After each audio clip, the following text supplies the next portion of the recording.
Hi everyone, welcome to the WordPress development course. In this intro, I will show you what WordPress is, why it's so popular, and where it is used in the real world. Let's jump in. Quick fun fact, our 40% of websites run on WordPress. It's open source, which means a global community helps improve it, and you can build a site without heavy coding. So, what is WordPress?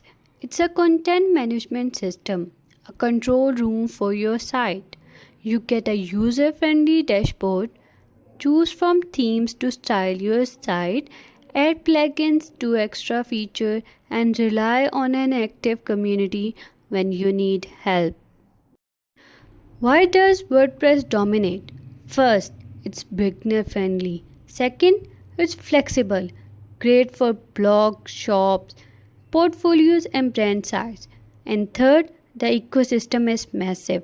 There are 50,000 plus plugins to customize nearly anything. Who uses WordPress? Bloggers who want to publish fast, small businesses that need a professional site without big budget, and big brands that want scalability and strong user experiences. Key takeaways: WordPress is a powerful CMS that powers a huge slice of the web. It's easy to use, incredibly flexible, and customizable for beginners and pros. In the next video, we will install WordPress together and tune the essential settings for performance and design. Get ready to build your first site.